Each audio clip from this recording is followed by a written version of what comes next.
Welcome to Daily Armor. Today I'll be in 1 Corinthians chapter 10. We've been looking through verses 1 through 13 or 14, and I'm picking apart these verses that are talking about what not to do. And they will reference examples that we can go back and look at the examples of what not to do. So like I have previously said, sometimes somebody's bad example gives you a visual of what not to do.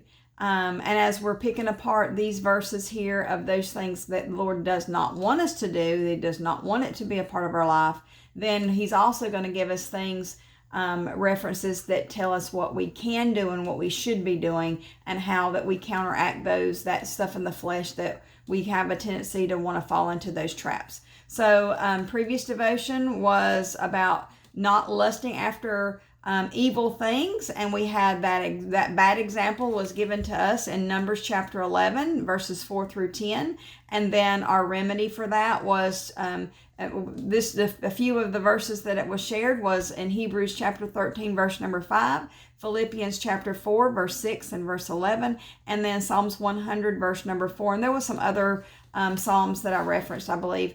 But these are I'm taking me some little notes, and it'll be a card that I will add to my list of things for me to reference to, because when I fall into those traps, when I'm listening to what others are saying and it's affecting me in a negative way, this will be how I counteract that and go to His Word and Him share with me those things, how I can be thankful and grateful for what I have, and therefore not listening to those things about what I don't have.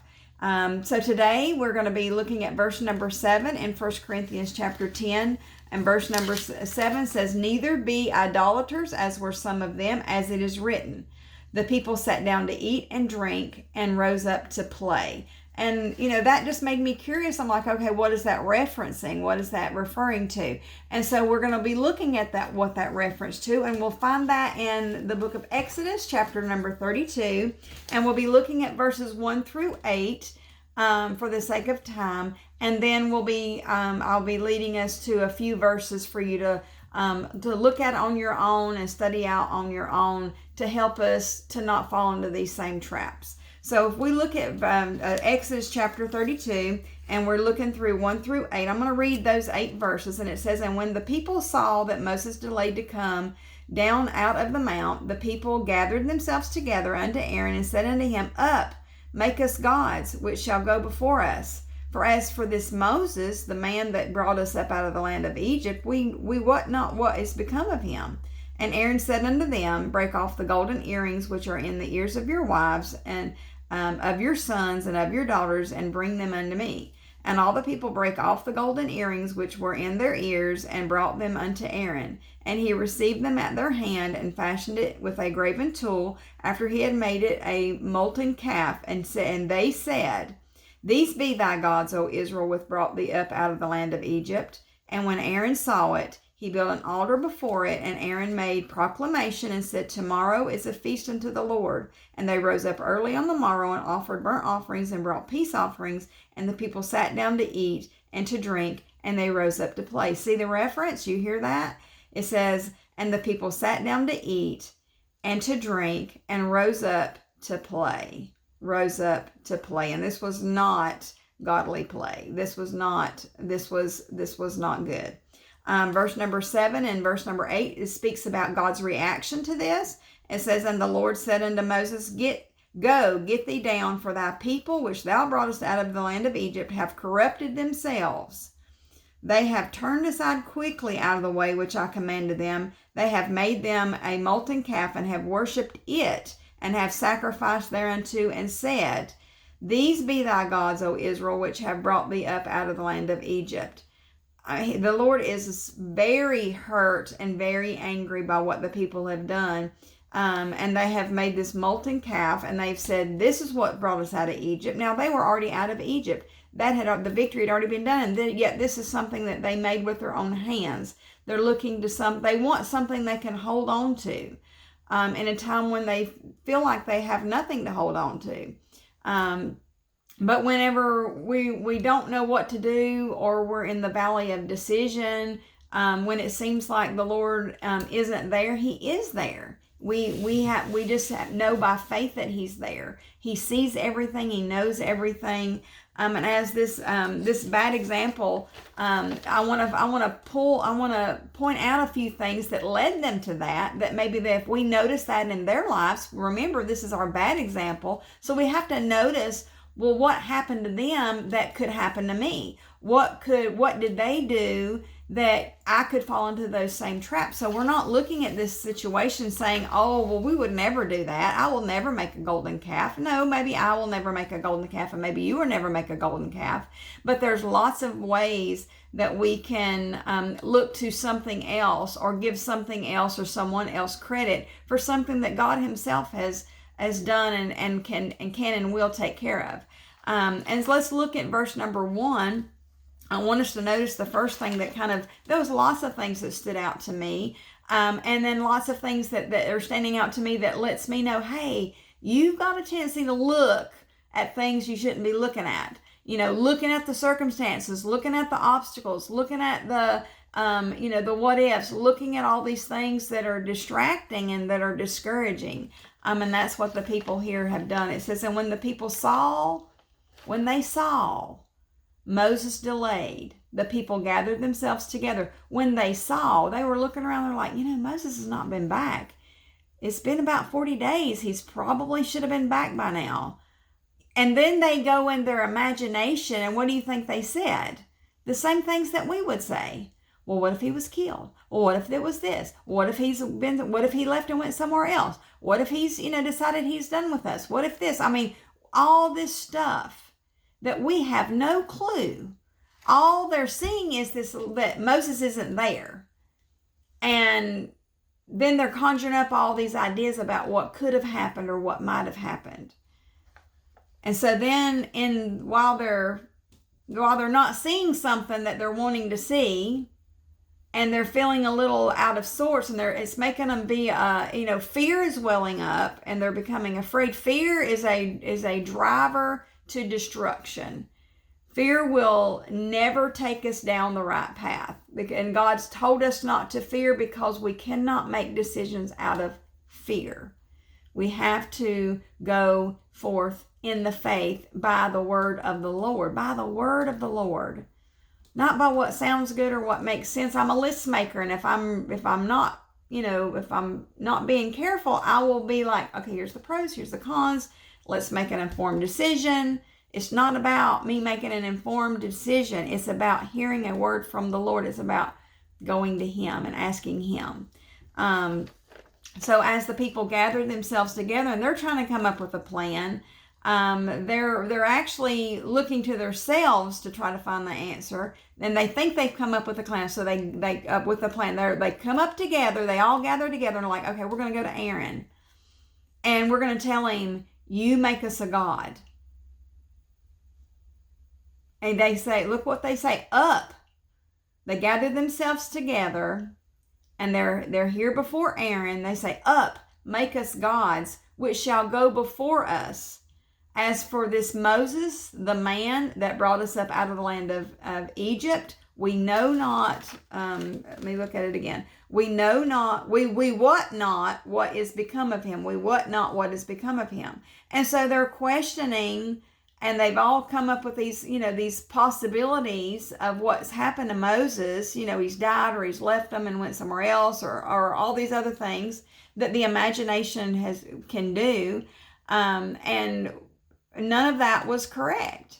And so they come up with their own plan based on things they don't know, instead of going to the one who knows everything. And look how they give Moses credit. They says Moses brought them up out of the land of Egypt. Now Moses was in the front of the line.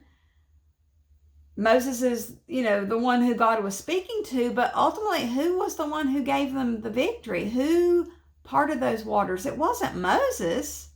It was God. God is the one who led them out of Egypt. He's the one who opened up those waters on the Red Sea and dried up the land so they could walk across safely and quickly, and then overtook the enemy with those same waters that he had parted when he he just made the waters to destroy the enemy. And so God was the one who was responsible for them being there and being led away from that bondage.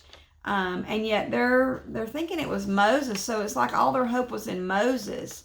You know, if we're not careful, that person in our life that we look to, whether it be a parent, a spouse, our pastor, a teacher, a best friend, there's all kinds of people that are in our lives. If we're not careful, we will start looking to them for answers, and we'll start looking to them for advice as if what they give comes from God. When you're saved, you get to go to God directly. I can go to God directly. Now, I value, and the scripture tells us there is safety in numbers. Safety in lots of us praying to God, safety in lots of us seeking God's counsel. But don't come to me wanting to know what I think you should do. I'm going to always try to remember to say, oh, this is what I do, but you need to ask God what you are supposed to do. And you need to ask God what direction you're supposed to take, because he may have a different plan for you than he has for me. Not that either one of them are going to lead us to sin. Neither one of them are going to lead us into idolatry. It's both is going to lead us to worshiping the Lord, because we see we hear his instruction, and then we see his provision along the way, and we're just, oh, that was the Lord. It wasn't anything on my part or anybody else's part. And what it does is, if we can keep our focus on the Lord, then when those people in our lives that we are desperately feeling like we have to have them, then when maybe they leave before we leave, maybe they go to heaven before we go to heaven, and then we're here and we feel alone and abandoned, we're going to realize we were never alone and abandoned, and God is still there, and we'll get to be rejoined together as one big wonderful family.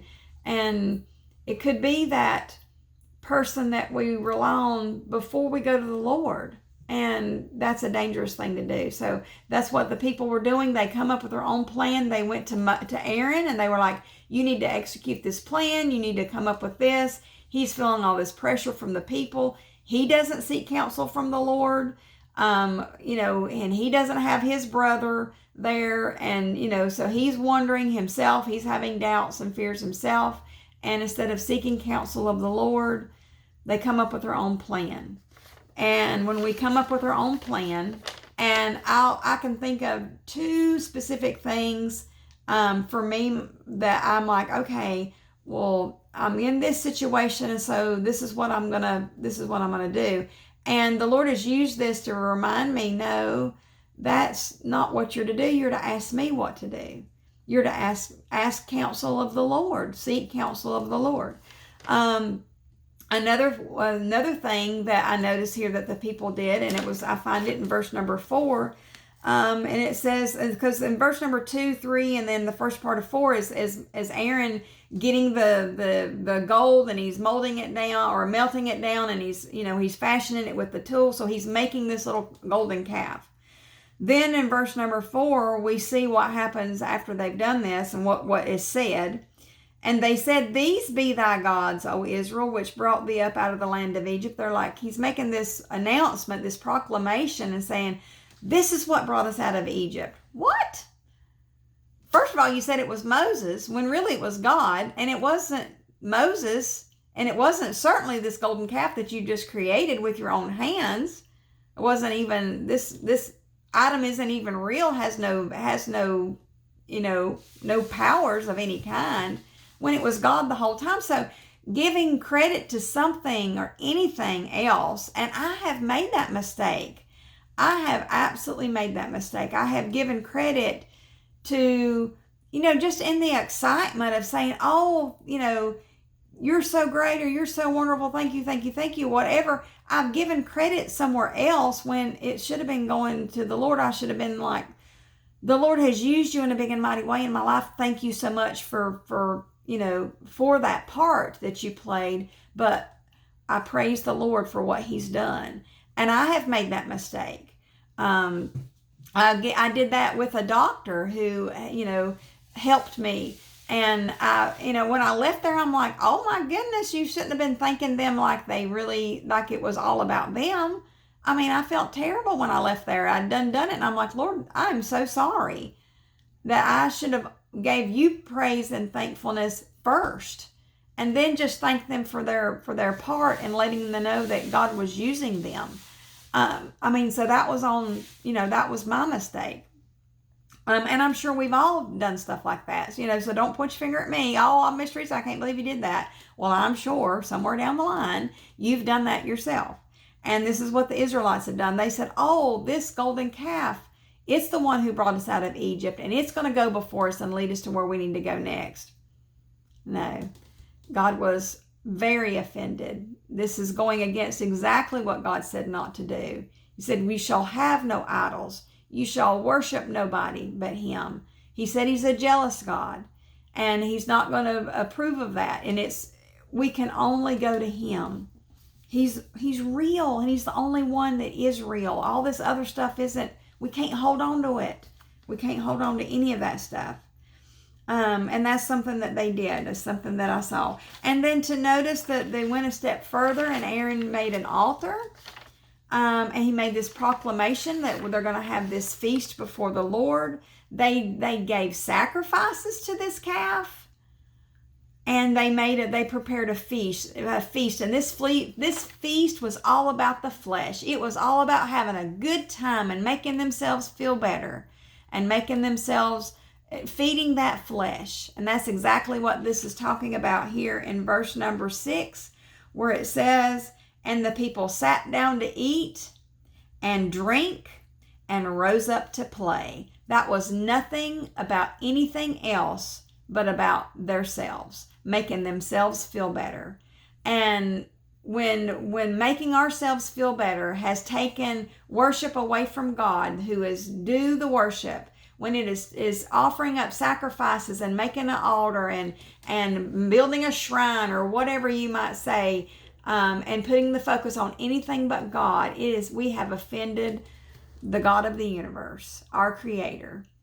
And we need to be asking for forgiveness. And we've all made these mistakes in small ways or big ways. But there is an example here before us that gives us an example of what that looks like to God when it's us that's guilty of it. This is what it looks like to God. And this is what God would say. And the Lord said unto Moses, go get thee down, for thy people which thou broughtest out of the land of Egypt have corrupted themselves. He would say that you have corrupted yourself and that you need to be clean. Now, when I have made mistakes, the Lord exposes to me those mistakes, and he is commanding me and telling me and advising me to come to him and ask for forgiveness. I do not need to get resaved. I do not need to get born. I only need to be born one time physically. I only need to be born one time spiritually. But I do get dirty. I do mess up. I do trip. I do fall. And I do have to come to him and ask for forgiveness.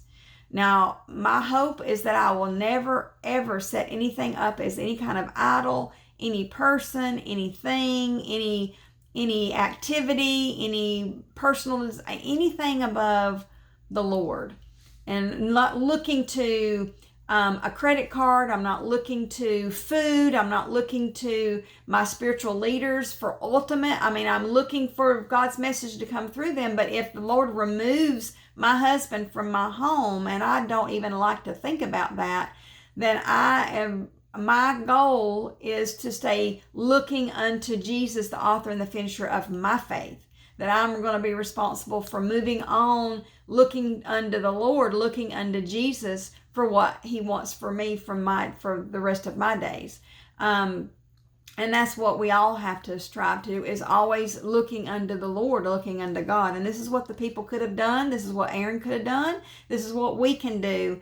And any one of our situations is always going back to seeking the counsel of the Lord. So as they sat down to eat and to drink and rose up to play, then the Lord is saying they have corrupted themselves by doing all this, that altar, this image, this party that they decided to have. And it was just a party in the flesh is all they were doing. It's just partying it up.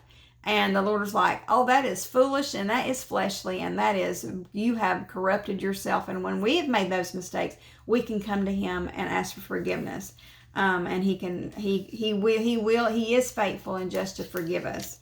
It says that verse number 8, they have turned aside quickly out of the way which I commanded them. He's like, they have left so quickly. They felt like that they were abandoned and that they had been too long. Their patience only went for about 40 days. And that's all the patience they had to wait on Moses to go make this long trip and this long journey and seeking counsel of the Lord. And they couldn't wait 40 days before they had messed up in so many areas. They had made a commitment to the Lord 40 days before that. They had made a commitment to the Lord, and they knew Moses was going to seek counsel of the Lord and get instruction, and that Moses was, supposed to be coming back, but they gave it 40 days, and they were like, oh, we're tired of waiting. Okay, we're going to have to come up with something on our own. Okay, it's been 40 days.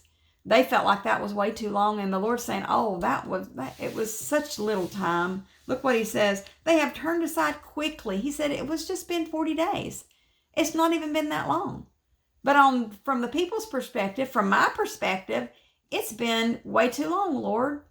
It's been way too long. And I must need to take matters into my own hands. I must need to go out and do this, or I must need to go out and do that. And the Lord's saying, no. If you'll seek counsel, I'll let you know. I'll give you some encouragement. I'll give you a word. I'll give you some help. And I'll let you know I've got a plan, but you got to wait on me. And it's worth the wait. And He's worth the wait. But instead of doing the waiting part, they took matters into their own hands, and they ended up throwing them a big party in the flesh that wasn't going to accomplish anything but a bunch of misery. And so the Lord said they turned aside quickly. He says they have made them a molten calf. God sees exactly what you and I do every second. He knows exactly what we say, what we think, what we do, and He saw it all. And have worshipped it, and have sacrificed thereunto, and said, these be thy gods, O Israel, which have brought thee up out of the land of Egypt. He heard them give credit to this golden calf for the wonderful, amazing miracle that He Himself did for them, and how humiliating that is for God to hear that. And we have to be careful. What we say, what we do, what we think, we have to understand this is a bad example that's been set before us to help us to not to. But what can we do to do it? So if we look at this situation, and the people saw, so when we are looking at our circumstances, we have to ask the Lord, what do you want me to think about? What do you want me to ponder on? And He says that He gives us the scripture that tells us, think on these things. Think on these things. Whatsoever is true. Now, they were coming up with some scenarios that they thought could have happened to Moses, but were they true? They didn't know, and they actually weren't true. All these whatever they conjured up in their own imaginations, it wasn't even true. And yet they were letting that dictate what they were going to do next. Yet they let that dictate decisions that they were going to make that were going to be horrible decisions that they made, and went against the word of the Lord. So when we're looking, we're thinking on things we're not supposed to be thinking on, when the people are looking at what they saw, when we're looking at our circumstance, the Lord reminds us to go to Philippians chapter 4, verse number 8. And in that proper thinking, what can you think on? Things that are true, which is anything that Jesus has said, anything that God has said, anything that He has pinned down. They're true, whatever's honest, whatever's just, whatever's pure, whichever's lovely, and of a good report. Think on these things. Think on those things. What should they have done? They should have been thinking about how the Lord had led them out of Egypt, parted the waters, destroyed the enemy, how he led them to the water, and then the water was bitter, but he had a remedy for that. And he made the bitter water sweet. He made the bitter water sweet, and he had provided and provided and provided. And think on those things while we wait. Think on those miracles that he has done with great expectation that he's got more in store for us. And we need only to wait on it and to be patient and to thank him and to be grateful and to worship him and not have to have all this self-satisfaction of something that, well, I need to go eat a little sugar. No, Teresa Gail, you're not allowed to have sugar. Oh, I've got a need here. I'll go, but I don't have the funds, so I'm going to take matters in my own hands. So I'm going to go get a loan, or I'm going to go use my credit card, or whatever, I'm going to go get a credit card, or whatever the case may be. No, just seek the Lord, and he'll give us encouragement, and he'll help us, and he's worth the wait, and he'll provide. His way, his timing, he is amazing. He is amazing. And as we're looking at what else can we do when we're in these circumstances, my favorite, and I've shared this many, many, many times, and y'all are probably sick of hearing it. I'm not sick of it coming through my mind, because this one helps me. When we're looking at the circumstances and we don't know what to do, Proverbs 3:5-7 says, trust in the Lord with all thine heart, and lean not into thine own understanding, but in all thy ways acknowledge him, and he shall direct thy path.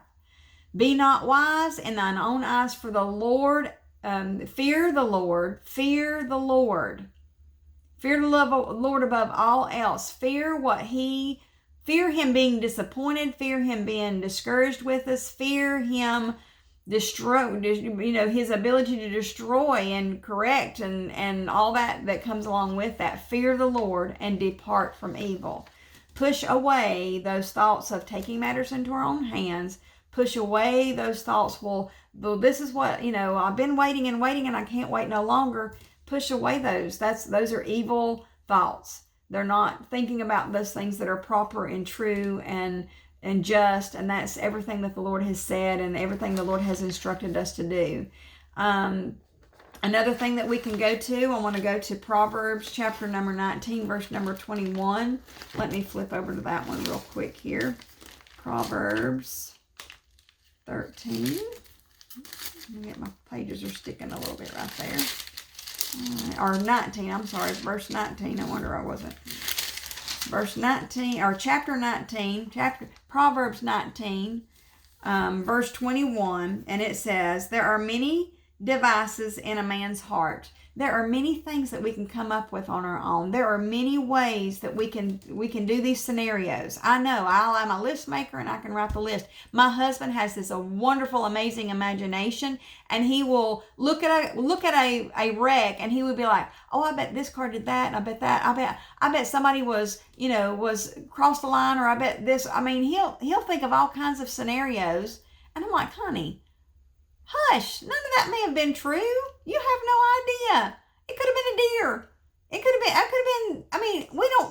could have been so many things. Don't even waste your time trying to figure it out. Don't even waste your time trying to figure it out. Lean not unto thine own understanding. Don't even use your imagination, because our imagination will lead us astray. There are many devices in a man's heart. That's our imagination, many devices in a man's heart. Nevertheless, the counsel of the Lord, that shall stand. There is all kinds of scenarios about what we can do and what we could come up with. But ultimately, what we need to do is seek the counsel of the Lord, and whatever he says to do, that is what's going to stand. That is where our security is going to come from.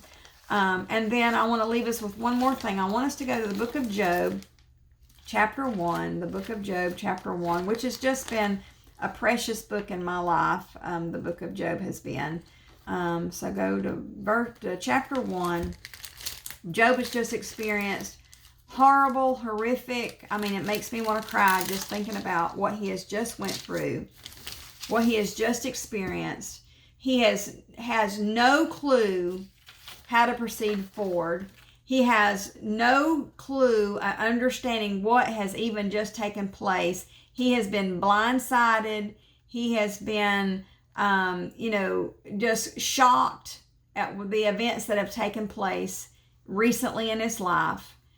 And going all the way around and then this last final thing was his children have been destroyed in this storm, and he is hearing about it, and his body is in shock. He is in shock. But look at his response. Verse number 20, this is an example of what to do. It says, verse number 20, then Job arose and rent his mantle and shaved his head and fell down upon the ground and worshiped. He just stripped himself off of every, just like he was rent on the inside. So he rent his mantle, and shaved his head. That was his sign of mourning. That was his grieving. Like he just, he was humiliated, and he was torn asunder on the inside, and he was showing it on the outside, and fell down upon the ground and worshipped and said, naked came I out of my mother's womb, and naked shall I return thither. The Lord gave, and the Lord hath taken away. Blessed be the name of the Lord. Oh, that I could have everything stripped of me, and be humiliated, be torn asunder, be grieved to the bone. And yet, I pray that my reaction can be that as Job has shown us this good example of just admitting that we have been crushed and going to the Lord and worshiping Him and telling and admitting, Lord, you give, but Lord, you can take away. And Lord, we praise your name. Blessed be the name of the Lord. Blessed be the name of the Lord, even after everything has been taken. And we don't understand why, and we don't know what to do. But yet we can say, Lord, we worship you. And Lord, I look to you, and I bow down at your feet. And I say, blessed be the name of the Lord. Thank you for joining me. I look forward to seeing you again soon.